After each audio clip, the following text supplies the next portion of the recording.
it's interesting how, now that I look back at how my mind developed and my beliefs and where they came from and how I started to question from myself, like inside me, from just doing reading and learning, my own interest, the questions started to naturally arise, because when you have too many contradictions in the information, then kind of park that and you're like, well, that's not really, it doesn't really add up. So when I study isopathy and I study, Semmelweis Institute's, the texts and things, how does this line up? How do we have these lineages? And we have a germ causing a disease. So how can we have a germ that changes its shape, to other things, depending on the terrain, but it yet causes one germ, one disease? Like, you can't have both. This just doesn't work.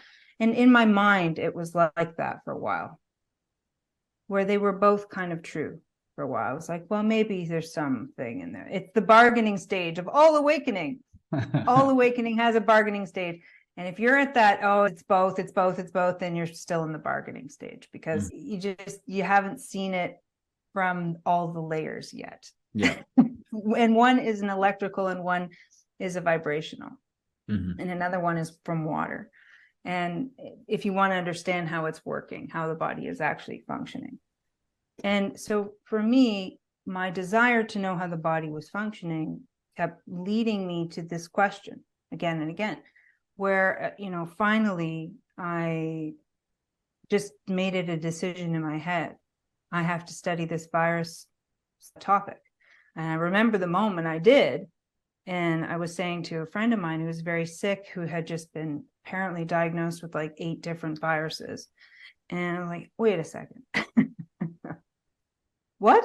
How are you alive? And how, from what part of your body? And this seems, is this random? Does everybody have 8 different viruses? Like, this just doesn't, something about it wasn't making any sense. I said, you know what? I'm going to study viruses next. That's going to be my next topic, my next deep dive. That's what I did.